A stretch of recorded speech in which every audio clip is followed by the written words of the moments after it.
একটা প্রেমিকার জন্য একটা প্রেমিকের লাস্ট মেসেজটা ঠিক এরকম ছিল।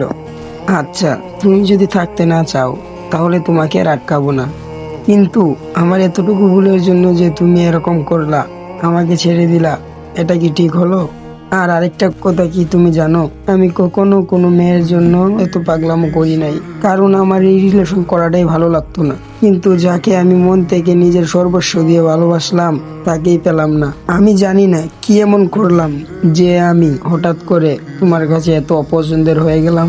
হয়তো আমি তোমার যোগ্য ছিলাম না, তাই এমন করছো। আর আমি একটা কথা খুব ভালো করেই জানি, সারা জীবন চলে গেলেও তোমাকে আমি বলতে পারবো না, সব সময় মনে রাখবো। মরে গেল তো অন্য বিষয়, আসলে অনেক ভালোবাসিছিলাম তোমাকে।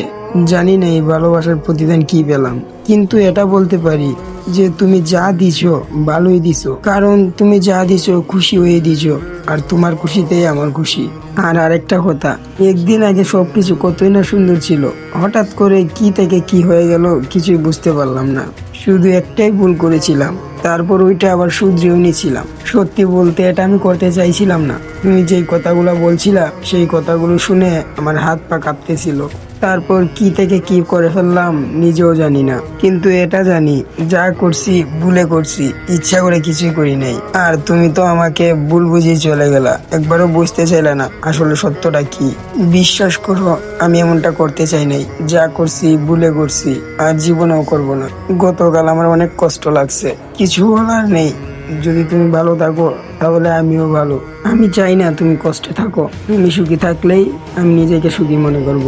আর আরেকটা কথা, তুমি জীবনে আসার পর থেকে সবকিছু ভুলে শুধু তোমাকে কিভাবে পাবো সেটার চেষ্টাই করে যাচ্ছিলাম, কিন্তু এখন আর কার জন্য এই চেষ্টাগুলো করব? তুমি আমার এত কাছের মানুষ হয়েও একটা ভুলের ক্ষমা করতে পারলে না, তাহলে আমি কিভাবে বুঝবো যে অন্যরা আমার এই ছোট্ট ছোট্ট ভুলের ক্ষমা করবে? আর আমাদের প্রেম কাহিনীটা কি আজব, তাই না? 2 দিন আগে আমাদের 1 বছর পূর্ণ হয়েছে বলে তুমি কতই না খুশি ছিলা, কিন্তু আজ দেখো আমার প্রতি তোমার কোনো মায়া নাই, কোনো ভালোবাসা নাই, আছে শুধু ঘৃণা। কিন্তু একটা কথা সত্য, আমি তোমাকে পাওয়ার যথাযথ চেষ্টা করতাম, আশা করি পেয়েও যেতাম, কিন্তু তুমি তো নিজেই আমাকে আর তোমার জীবনে চাও না। গতকাল সারা রাত সজাগ ছিলাম, ভাবছিলাম আমার কথা মনে পড়লে হয়তো তুমি এসে আমাকে দেখবে, মেসেজ দিবে, কিন্তু বিষয়টা কতটাই আজব। তুমি ঠিকই ঘুমিয়ে পড়ছো, কিন্তু আমি পাগল, সারা রাত কি কি যে করছি আমি নিজেও জানি না। সারা রাত ফোনটা হাতের কাছে নিয়ে বসেছিলাম, ভাবছিলাম হয়তো তুমি মেসেজ দিবে। অনেক কান্না করেছিলাম তখন। আমার কান্না দেখে আমার পরিবারের লোকই বলে উঠলো, কি হয়েছে তোর? তখন সেই প্রশ্নের উত্তর দেওয়ার কোনো জবাব ছিল না আমার কাছে। এখন যাই হোক, খারাপ লাগলো, একটা বিষয় মেনে নিতে হবে, তুমি আর এখন আমার না, তুমি এখন অন্য কারো। শুধু এই বিষয়টা খেয়াল রেখো, তুমি আমাকে একটা ভুলের জন্য যেভাবে ছেড়ে চলে গেছো, সেও যেন তোমাকে এই একটা ভুলের জন্য ছেড়ে চলে না যায়। কারণ একটা কথা হলো, যে যেটা করে, ভালো কাজ করলে ভালো কিছু ফিরে পায়, খারাপ কাজ করলে খারাপ কিছু ফিরে পায়। কিন্তু তুমি যেটা করছো, তুমি যদি সেটা ফিরে পাও তাহলে মনে হয় না সহ্য করতে পারবে। কারণ স্বয়ং ঈশ্বর বলেছেন, কেউ কারো কর্মফল থেকে মুখ ফিরিয়ে নিতে পারবে না। যে যেই কর্ম করবে তার অনুযায়ী সে কর্মফল পাবে। আর আমার মনে হয় আমি অনেক খারাপ কাজ করছি তোমার সাথে, তো তার প্রায়শ্চিত্ত, তো ঈশ্বরকে যদি আমি বলতে পারতাম যে আমার এই পাপের প্রায়শ্চিত্ত স্বরূপ আমাকে মৃত্যুদণ্ড দেন, তাহলে কতই না ভালো হতো।